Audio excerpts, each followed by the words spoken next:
Michel Mayabou.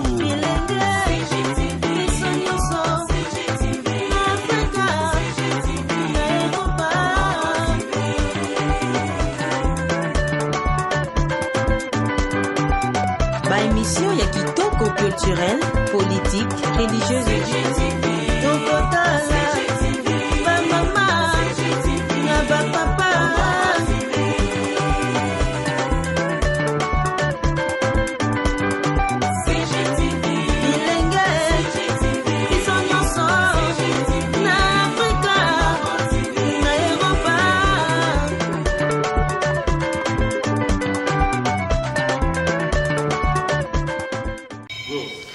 Ah ouais, c'est bien, Roger aimait l'empreinte digitale, l'aide des Salvatore sur le net. Hein? Veut dire que li soit mon continent net. Ya on a sengi bino bolandaka mingi mingi Congo Gold TV. Congo Gold TV autrement dit Congo Wolo. Na français balobi Congo l'or. Donc c'est de l'or. Donc il faut bolanda Congo Gold TV. Et si il y a des informations, il y a des news, il y a bien il y a bien donc biso tout landara wana. Donc avec Congo Gold TV, c'est pas pareil. Si on l'a dit Congo Gold TV, je te bloque. Check.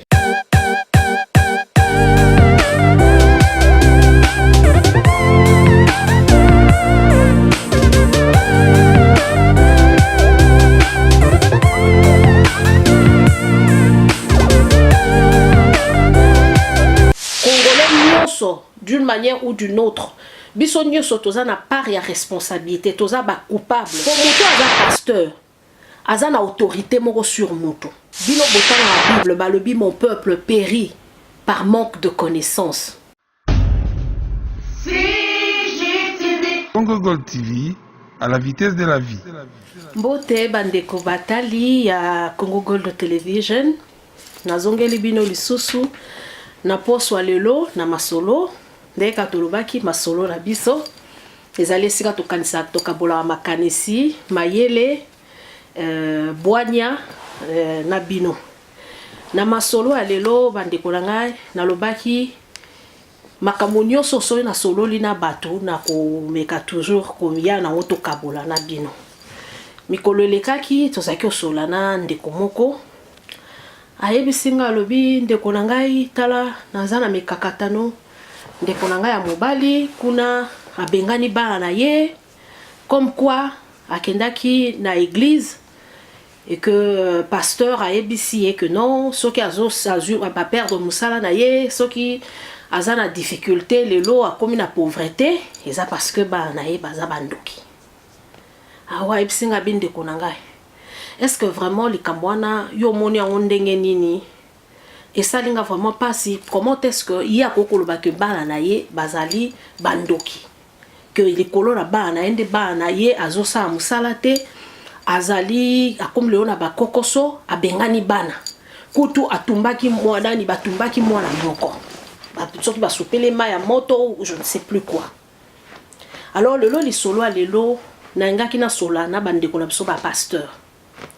Parce que mboka na biso Congo na lobaki toujours biso nyonso toza na responsabilité.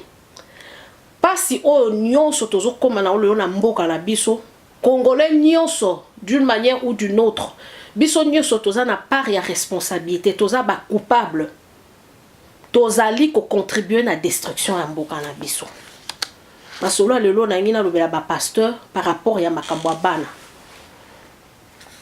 D'abord soki botali bien ba soki botali ba prêtre catholique botali ba pasteur protestant boyebi pona nini batanga la classe po batumsu bakanisaka que non soki mutu akei kosala bakoma basango na ba pasteur protestant batanga théologie te batanga théologie oui mais ba formera pe bango ba comprendre ce que c'est l'éthique. Éthique, je crois, mbaleleka ki na lobela ki on a lobi, ezali eloko esala ka ke soko lingi o décider et pe eza raison o ya mutu eko tinda yo oyeba ndenge ni ko décider na bien na malamu. Batangi sa bango éthique pona nini parce que mutu so aza na position ya pouvoir. Pour mutu aza pasteur, aza na autorité moko sur moto batu o ba yaka pa ba pasteur baza na position ya vulnérabilité moto soko oza na éthique te okoki ko abuser na pouvoir soit na ndenge ya mabe soit nyoso ka na ndenge ya mabe ça veut dire soit on nyokoli batu soit ozo sala favoritisme respect ya éthique ozana éthique yango tinda mutu azana intégrité yango mutu ekotinda mutu que soki na lingina décider ako décider sur base ya akoza guider na transparence akoza guider na honnêteté akoza guider na sens wana ya responsabilité ya ko rendre compte ngai na yebite bandeko na biso ba pasteur sikoyo ndeko la to bandi solo nga bibongo elo oni na ngwetindaki pasteur alobake bana wana baza bandoki bana baza d'abord na âge combien abina ngabi ndeko nanga moko la mususu aza soki na soki na je crois 6 ou 7 ans mususu azali moko aza soki na 5 ans mususu aza soki na 7 ans donc ndeko wana babi mama pasi bana na mama bango akufi eza mwasi ya papa la bango wana mususu mutu papa la bango abali mutazo nyokola bana wana na ebite soki biso stozaka bana mike il faut toyebaka ko comprendre ce qu'on a tuni balomba sa ni ote bana ngo il paraît balobaka pasteur alobi ndenge bana wana balobaka basolola na deuxième monde ba communiquera baza bata misala mabe po balobaka ba makambo o bazo pumbuka o baza solo kwa ba superman soki makambe bele na ebisi ndeko langa bindeko omoni bino ba pasteur moko bofungula maele na bino omoni kozanga koyeba bino botanga Bible balobi mon peuple périt par manque de connaissance. Mon peuple périt parce qu'il lui manque de connaissance. Moi na nyonso bato batangi psychologie par exemple bayebi que moi to biso bato batangi psychologie bayebi que mutu bato batangi psychologie bayebi babenga ngo théorie ya développement humain mutu nyonso toza na étape oyo toleka na vie yango par exemple psychologue moko bo je crois à Suisse Piaget alobaki nini moi na par exemple à 5 ans moi na 5 ans babenga ngo akomi na période soki ya nini sensorielle je crois azab la période wana moi na akomi ko développer sens ya ko comprendre makambo parce que moi na soka zana bébé aye barateke azali un être à part entier akansara que mokili eza ye mais tant moi na kokoko comme ça comme net na ba 5 ans wana akomi ko comprendre akomi ko yeba koloba ezaka s'accompagner nini moi no mona komi lokola komi na mayela comme comprendre que monde ezali eloko moko eza entité moko à part. Maman aza mutu mususu, papa aza mutu mususu, yaya aza mutu mususu. Bana na bakoma na sens, akomi na sens ya imagination. C'est-à-dire que moi na mukie tango azo vanda azo solo la lobi que non na komi Superman, nazo asali boye, oh naza Batman. Eza te kazaki ndokiten, eza parce que azo leka na étape wana. Eza étape moko normal eza na sens ya développement humain yango mutu esali que akomi na époque wana na étape lokola akomi koloba akomi suko akomi na mayele akomi na mwa mayele muke akomi komanda ko imaginer et il s'imagine. Donc ça n'a rien à voir makambo que non moi na poso alobi kaza Superman apumbuka ki bino bozwa bo comme son mamba solo non. Il faut bino ba pasteur les mo botanga pe bo comprendre makambu to boy tata bolobi ke nzamba ngo pesa bino révélation mais révélation se reposant na mayele té et sengara quand même que bozala na moi connaissance boye baraka non bino bolobi que bozali bozo tangis bozo ko soki bozali ba pasteur ya ba ami ya bato mais faut boye ba bato bozo deal na bango boye ba ndenge nini mutu a réagi saka ba conséquence nango ezozala ndenge nini et puis sous un même psychologue Erickson alobi que na stage na vie mutu na kati ya ba étape ya dini ya développement humain et c'est ferme et ça les ba na ba conflit ça veut dire soit soki au meki au vaincre ceux qui ont surmonté conflit wana au na étape supérieure au développer ba qualité moko psychologique ou ezali bien mais ceux qui au koki comment au koki ko vaincre ba conflit wana te au ko faillir au ko développer pe ba nini étape psychologique moko comme ba défaut ya ngo mutu e ko former au vie na mo biemba. Alors moi na oh par exemple à 50 ans à 6 ans à 7 ans oh aza ko imaginer makambo a comme une période où babenga ngo na ndenge érection na benga kango eza période ya industriosité, ça veut dire que a comme une capacité ya koluka koyeba ko sala makambu ko créer makambu yango mwana wana a comme on sala 8 mois nzete asali moi nini moi asali moi voiture na nzete au mwana mwasi azokoma na mabele azosakana po a comme une sens ya créativité mwana wana soki bo empêcher ye que à se développer, à développer ma capacité wana, à développer biloko wana ezana kati na soki so bo pesi opportunité te. Inverse na we ozanini moi na akoma komi na sentiment d'infériorité. Azana po amoni que non parce que bon empêcher ye. Et biloko wana e ko mener ti vie na ye ti akokola, akotambola nango, ti yango mutu kotambola na ye. Bino bote ya rabolobi ma blessure antérieure. Mais même blessure intérieure en Obolobaka, vous ne comprenez pas de quoi il s'agit. Na Bible par exemple, balobi na 3 Corinthiens, bino botanga Bible babi na Colossiens 13 je crois 21. Balobi nini parents, n'exaspérez pas vos enfants pour qu'ils ne soient pas découragés. Donc moi na oyoyo azako sakana azoloba azosakana poupée na ye azoloba ke naza Barbie nazali Superman naza soki Tortue Ninja eza kindokite eza phase moko normal parce que l'enfant est en train de découvrir, il découvre la vie, il découvre le monde, il s'ouvre au monde bon pesa bana wana opportunité. Et vous le pasteur yo orokende okirote ya ngana mituna bino ba pasteur Nzambe obino bote ya vous le quelque pasteur na lobi ba pasteur ne sauté mais ba pasteur obino bote ya par exemple tant yo zolo ba que moi la wana parce que lobi kaza Batman aza Superman allié kindoki. Quel est ce Dieu là que bino bote ya ka? Et vous dites au père que non à se séparer na bananae. Quel est ce Dieu là que vous êtes en train de prier? Quel est ce Dieu? À moins que Nzamba robo sambela kaza différent yango ngana lobaranga personnellement na epsa ba congolais belenga binzambe o ngana sambela ka aza nzambe na bino ba congolais te nga notion na ndenge ngana monela nzambe eza ndenge boete et tout ça ba conséquence nango eza nini ba conséquence nango eza nini mwana oyo ya koli lelo biso tozomi tuna toza na kati ya société pourquoi to na ba kondi moko baza bato anko au moins na mukonzi azana mutema te muto aza soda azon beta muninga na zwi masasi abeti muninga ne facilement muto aki abotoli muninga makambu juge ola sala jugement moko équitable azwi azo prononcer ba jugement moko unique.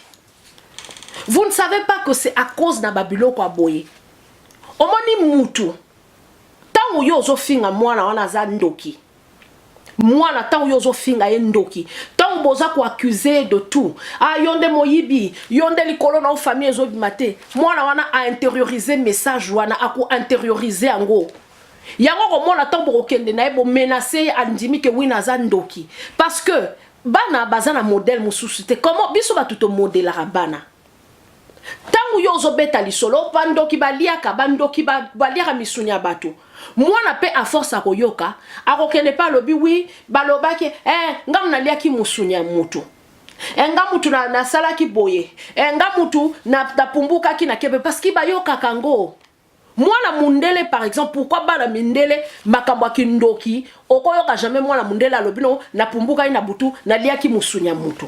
Parce que bayoka angote, parce qu'ils vivent pas dans cet environnement là. Oh babette la bomba solo que non, mutu azandoki, mutu apumbuka na butu, mutu aliaka musunya mutu. Ba pasteur. Tozo mi la lelo que non mboka na biso kende inventé. Nous voulons avoir mboka moko bien.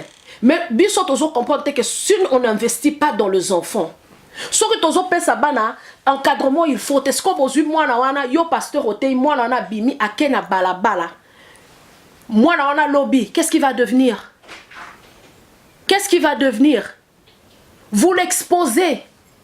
Sokaza mwana mobali, qu'est-ce qu'il devient? Il devient un voyou, il devient un criminel, il devient un kuluna.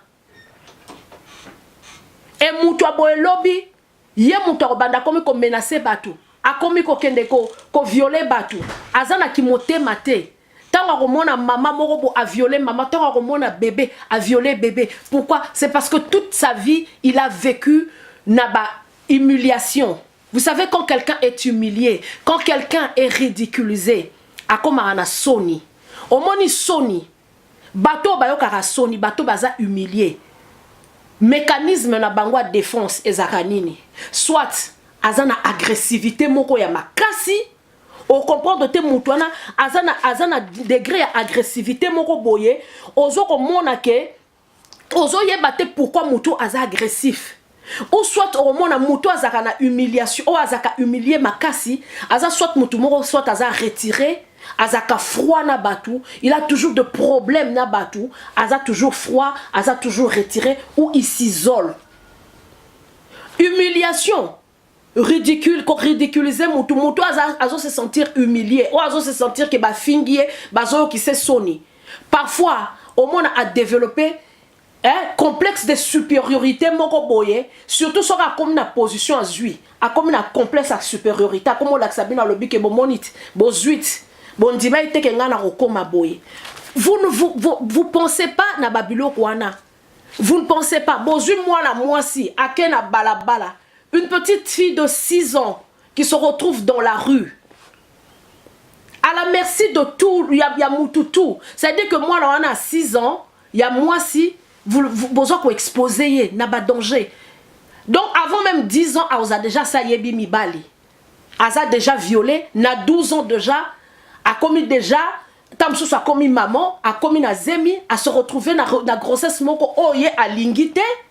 Et à boti pe moi na boti ka moi na katia condition na c'est parce que cette grossesse là comme Ezali voulu te a osala nini tango robota moi na ce serait pas une mère attentionnée, ce serait pas une mère attentionnée. Et moi na balobi ango bato basali psychologie ba yebi ango que moi na bébé baza na besoin d'affection, baza na besoin d'amour pour azala un attachement moko sécurisé.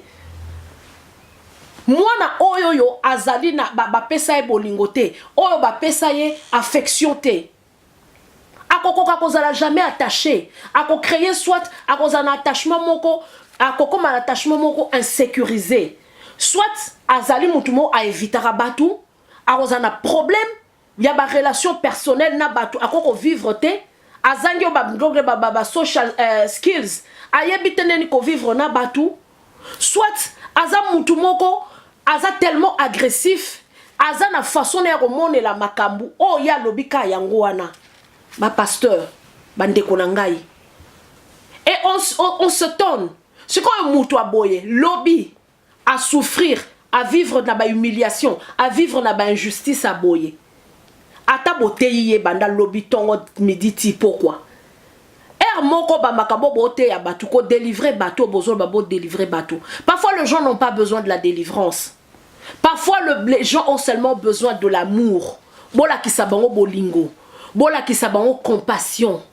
Bola ki sabango un petit geste wana ya kolinga ya koseka osekisie ozui mutu na considération. Jésus obilo bolobi bozoteya. Mais regardez l'exemple de Jésus. Balobi Jésus, il dit, balobi na Bible, mon abi, il vit telle personne et il fut pris de compassion.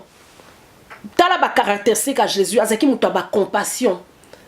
Il aimait les gens, regardait les gens avec amour. C'est comme ça que quand Bayeli et moi, Suana, par exemple, oh, il y a pécheresse là, on a surprise en flagrant délit, il y a adultère. Jésus a dit non, moi je ne te condamne pas.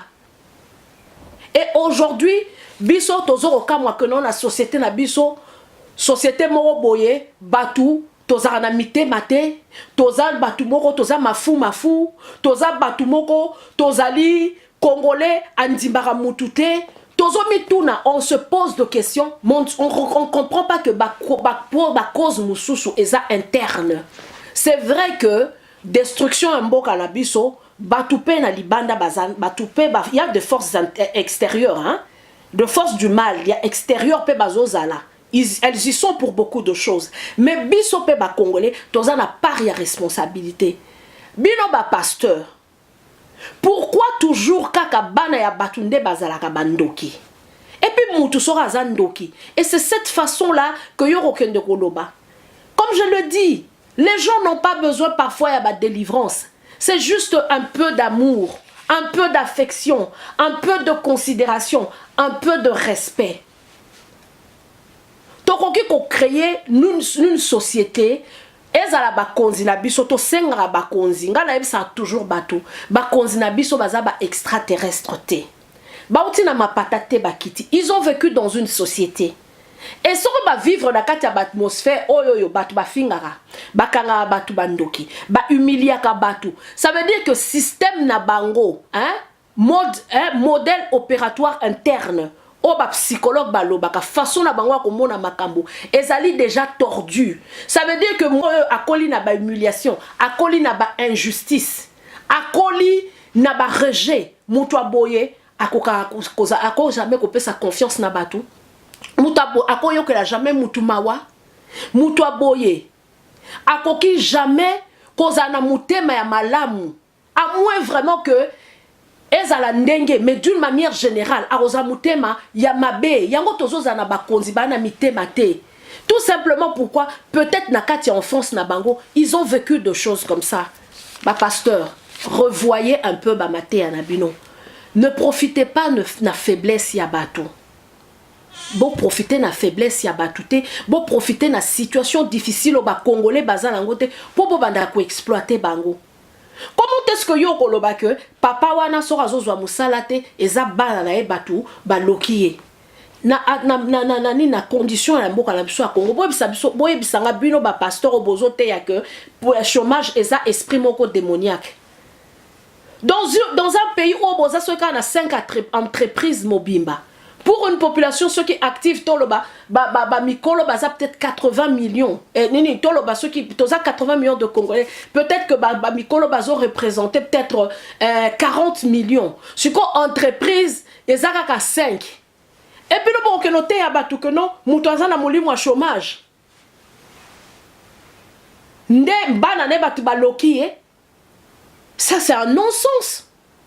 Mes enfants. Et ça vraiment non-sens, ce sont des choses qui ne tiennent pas debout. Ne profitez pas de la situation ya batu. Boté ya batu, ce qu'il faut.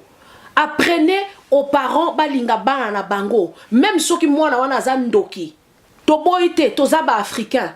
Na koki ko niete ko kindoki koki ko zala. Mais approche wana ya kindoki. Oh bino bozo zwelango. Que faut pas bengala mwana, faut pas tumba mwana pneu. Vous savez le danger que ça représente pour notre pays. Tous ces enfants-là qui aujourd'hui qui sont dans la rue, ces filles et ces jeunes garçons qui sont dans la rue, abandonnés à leur propre merci. Mais baza ba bon bien retardement. Et puis demain, toroka moi que nombo kalabiso ezo bongate. Et quand on a des gens, balobi en esprit saint dans un corps saint. Quand l'esprit serait abienté, et tourmenté, ba répercussion na on et mon anaka. Bozoye bate que toza na ba problème, il y a santé mentale mingi na kati mboka la biso. Biso kataka que problème à santé mentale et ça peut-être que muto comme kata bilamba, on est en anglais babeng na français babeng ngo abeli so ki schizophrénie, to a komi na nini comment babenga ngo nini désordre bipolaire. Non. Quand quelqu'un vit azana kati anxiété, et ça déjà problème à santé mentale, muto azana ba stress. Muto azako vivre na sentiment ya culpabilité, na sentiment ko sezala amoindri. En tout cas, bandeko nanga ba pasteur, revoyez votre façon de faire les choses.